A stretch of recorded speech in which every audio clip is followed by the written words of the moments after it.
rahasia panjang umur menurut kitab Amsal? Rahasia panjang umur menurut kitab Amsal. Apa rahasianya? Menurut bukan ini menurut kitab Amsal, menurut firman Tuhan. Apa rahasianya panjang umur? Siapa di antara kita yang mau panjang umur? Semuanya. Yang mau panjang umur? Ya, mau panjang umur seperti yang 90 tahun ini. Nah, apa rahasianya? Ada rahasia dari beberapa ayat ini. Nah, yang pertama, yuk kita lihat Amsal pasal 3 dulu. Apa yang dikatakan di Amsal pasal 3 ayat 1 dan 2. Jadi akan lompat-lompat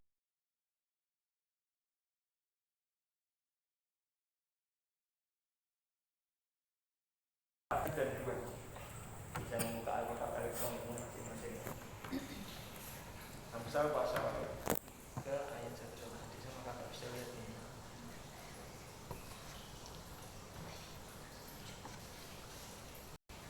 Oke, kita baca sama-sama ya. 1, 2, 3. Hai anakku, janganlah engkau melupakan ajaranku, dan biarlah hatimu memelihara perintahku, karena panjang umur dan lanjut usia serta sejahtera akan ditambahkannya kepadamu. Nasihat yang pertama, apa rahasia panjang umur? Yaitu yang pertama, peliharalah didikan. Peliharalah didikan. Ini ada nasihat dari seorang bapak kepada anaknya.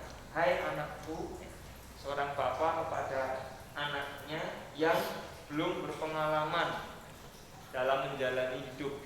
Ini sering kali ditemukan di kitab Amsal. Hai anakku, hai anakku, hai anakku. Satu nasihat dari seorang bapak kepada seorang muda, kepada anak muda, kepada anak ya. Pengalamannya minim terhadap kehidupan. Nah, dinasihatkan di sini, janganlah engkau melupakan ajaranku, dan biarlah hatimu memelihara perintahku. Ada kata ajaran, ada kata perintah. Yang ini menggambarkan suatu didikan. Ada ajaran, ada perintah.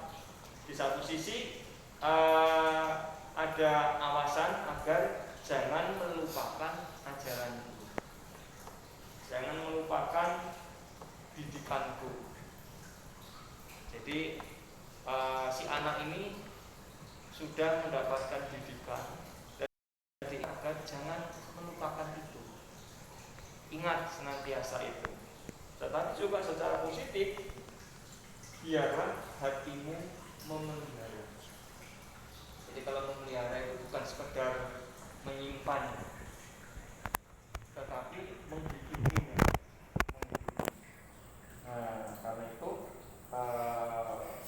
rahasia yang pertama, kalau mau panjang umur itu peliharalah disiplin.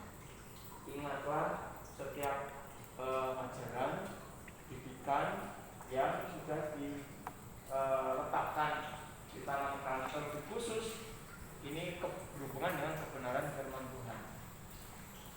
Ya, Apolos dengan Resi yang bulan Maret berulang tahun sama Pak Bekti ya. Bukan kebetulan ya, kalian ada di sini tentu bukan kebetulan bagi Tuhan. Dan karena ada kesempatan untuk belajar firman Tuhan itu bukan satu kebetulan. Nah, setiap pengajaran itu harus diingat dan dihidupi, pelihara itu. Nah, kemudian yang kedua, tidak usah panjang-panjang ya. Yang kedua, rahasia yang kedua, coba buka Amsal pasal 3 ayat 13 sampai 16. Nah, sekarang lompat ke ayat 13 sampai 16. Ayat 13 sampai 16. Yang wanita membaca ayat 13 sampai 16. Jadi saya laki-laki yang pasal yang selanjutnya. Ayat 13 sampai 16 yang wanita ya. 1, 2, 3. Berbahagialah orang yang mendapat hikmat, orang yang memperoleh kepandaian, karena keuntungannya melebihi keuntungan perak, dan hasilnya melebihi emas. Ia lebih berharga daripada permata. Apapun yang kau inginkan tidak dapat menyamainya. Umur panjang ada di tangan kanannya, di tangan kirinya kekayaan dan kehormatan. Yang kedua, apa rahasianya agar kita menikmati panjang umur? Yang kedua adalah perolehlah hikmat. Perolehlah hikmat. Orang yang memperoleh hikmat dikatakan di ayat yang ke-13 itu berbahagia. Berbahagialah orang yang mendapat hikmat, orang yang memperoleh kepandaian. Orang yang memperoleh hikmat itu dikatakan berbahagia. Hikmat kalau kita ingat waktu Kesultanan Pemuda ya, pada saat yang Bapak sampaikan, apa itu hikmat itu? Apakah hikmat itu identik dengan kepandaian? Ingat nggak hari Minggu sore kan? Apakah hikmat itu sama dengan kepandaian? Bisa iya, bisa tidak. Bisa iya, bisa tidak. Karena kepandaian itu bagian dari hikmat. Tetapi orang yang pandai belum tentu karena itu hikmat. Jadi hikmat itu lebih praktis. Ada buku yang mengatakan hikmat itu lebih dekat kepada EQ, emotional quotient, daripada IQ, intelligent quotient. Jadi hikmat itu lebih dekat kepada kecerdasan emosi daripada kepada kecerdasan intelektual.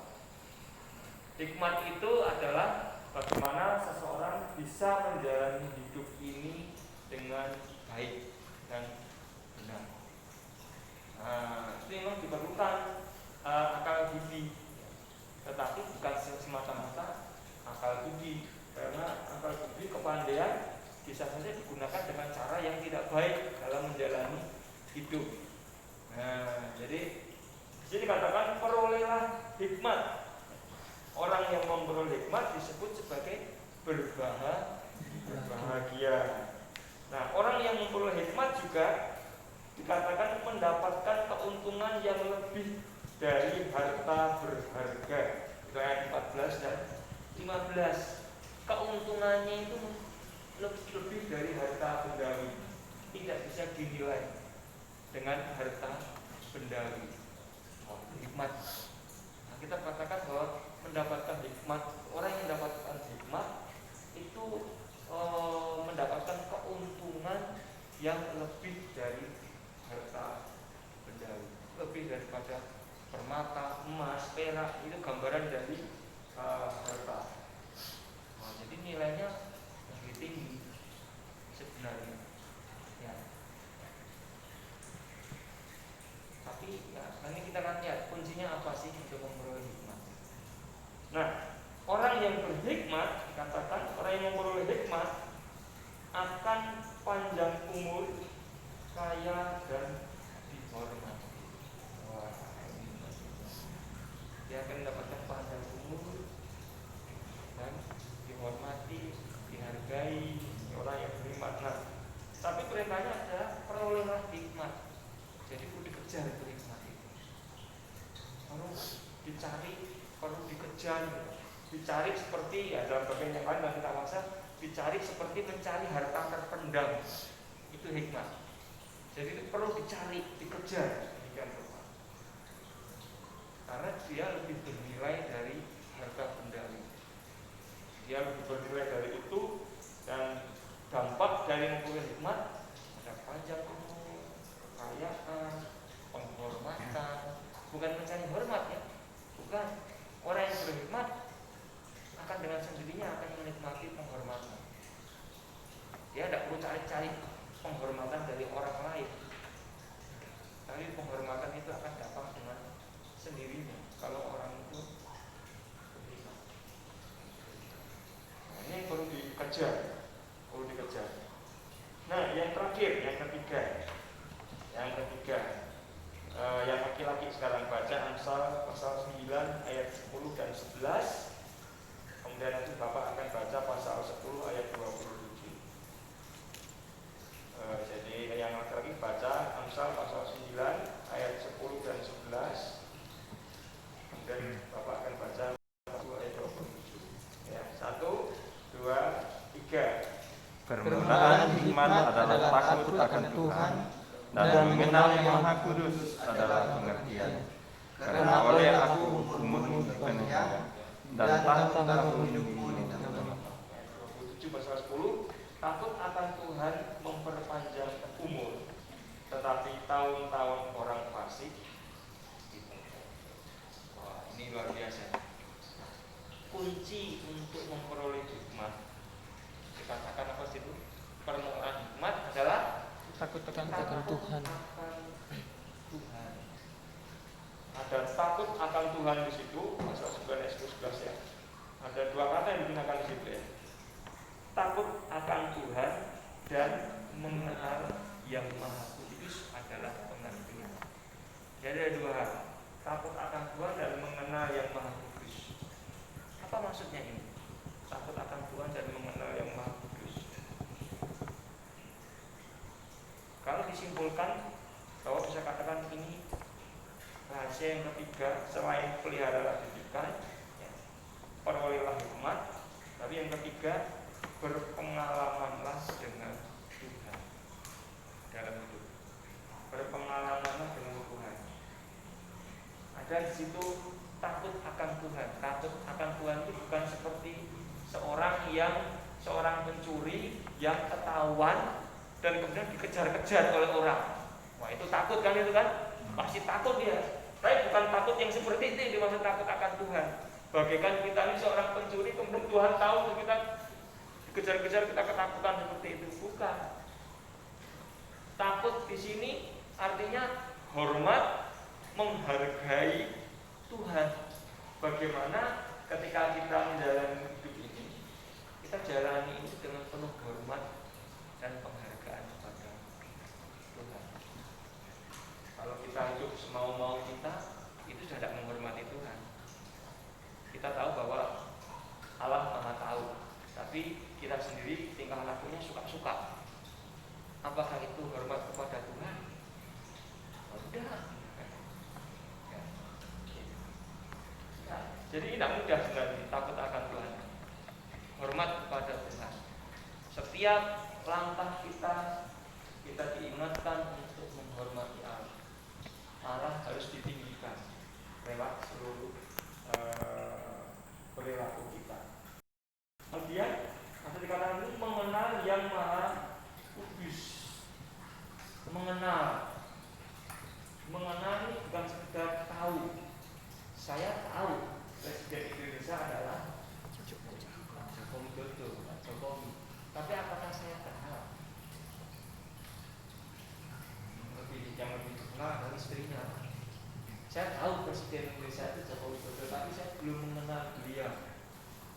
Saya belum mengenal beliau karena saya belum pernah ketemu, saya belum pernah berbincang-bincang, saya belum pernah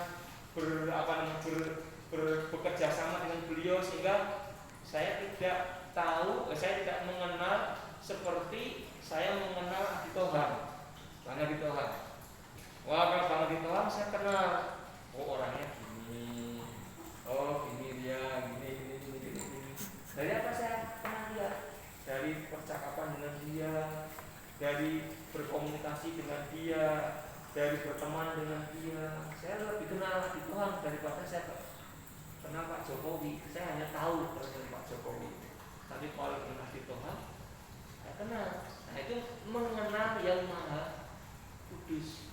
Artinya itu butuh yang namanya persekutuan dengan Tuhan yang dekat. Mengenal yang Maha Kudus.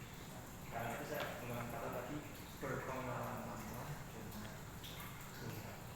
Kunci untuk mendapatkan hikmat adalah bergaul dengan Tuhan. Ya, ada cara lain. Pengenalan hikmat, takut akan Tuhan, dan mengenal yang Maha Kudus.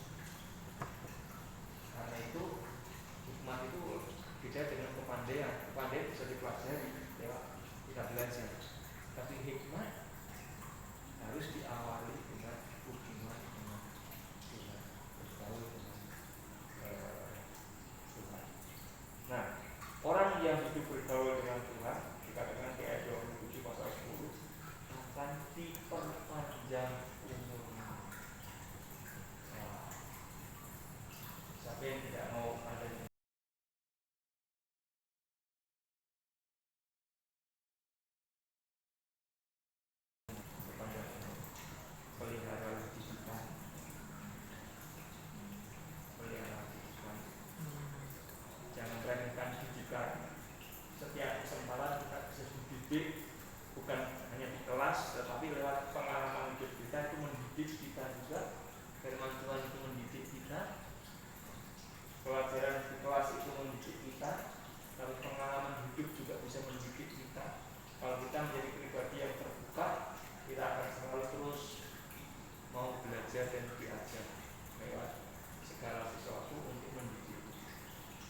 peliharalah pendidikan.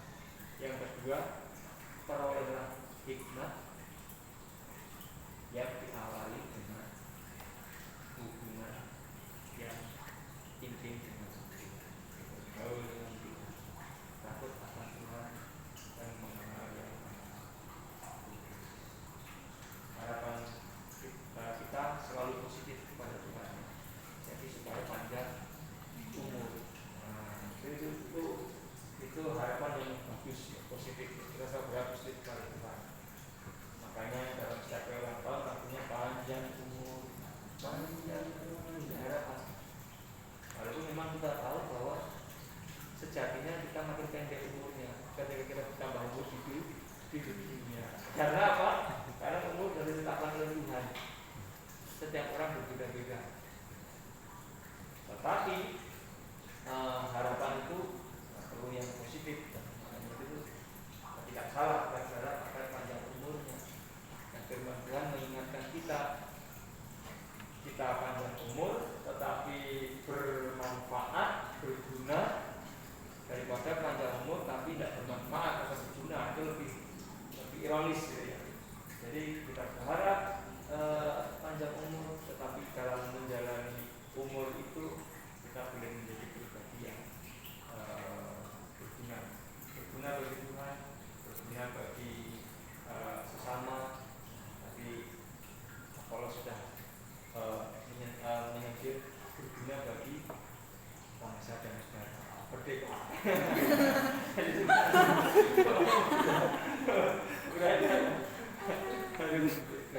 Nah, pelihara pendidikan